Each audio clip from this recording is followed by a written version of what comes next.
Komisi Pemberantasan Korupsi atau KPK akan segera memanggil Rafael Alun untuk menelusuri aliran dana kekayaan yang dinilai fantastis dan tidak wajar. Tentu KPK segera akan melakukan pemanggilan klarifikasi ya kepada yang bersangkutan untuk nanti hadir di KPK, kemudian akan dilakukan klarifikasi terkait dengan faktual tentunya ya, harta yang dimilikinya sebagaimana di dalam LHKPN tersebut. Kejanggalan jumlah kekayaan dan transaksi rekening Rafael ditemukan Pusat Pelaporan dan Analisis Transaksi Keuangan atau PPATK sejak 2012 dan telah dilaporkan ke KPK jauh sebelum kasus penganiayaan yang dilakukan anak Rafael. Namun, belum ada tindak lanjut dari KPK. Pakar tindak pidana pencucian uang Yenti Garnasih menyoroti kinerja KPK yang dinilai tidak mempunyai mekanisme penindaklanjutan laporan LHKPN yang baik. Menurutnya, KPK seharusnya mendalami ketepatan laporan dan melakukan verifikasi harta kekayaan yang disampaikan para pejabat negara. KPK seperti tidak punya mekanisme yang jelas untuk menindaklanjuti LHKPN. Menurut saya, hanya beralasan kalau bilang belum temukan indikasi tindak pidana. Setelah itu, nilainya dicek benar atau tidak, sumbernya dari mana.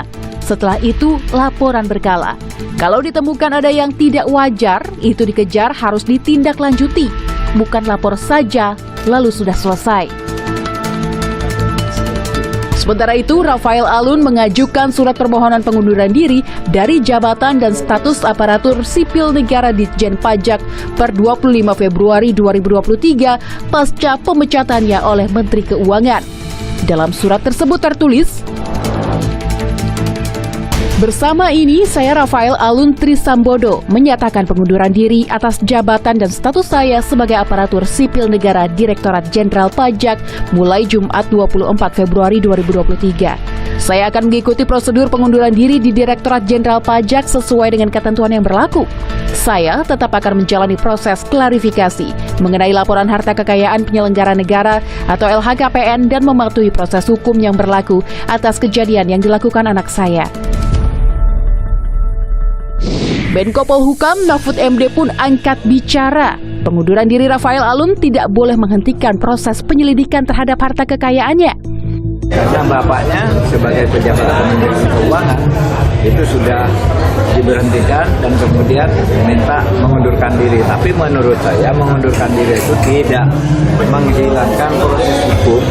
Bila sebelum mengundurkan diri memang ada kasus-kasus hukum yang dilakukan, misalnya penghimpunan dana secara tidak sah, pencucian uang, penggelapan pajak orang yang kemudian dinikmati juga, itu harus diteruskan.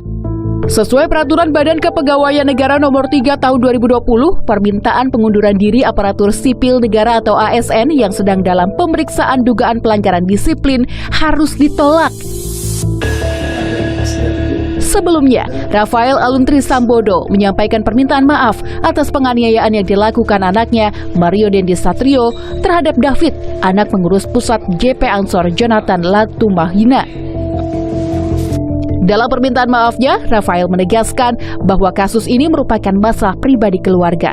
Ia menyadari tindakan keliru anaknya dan akan mengikuti proses hukum yang berlaku.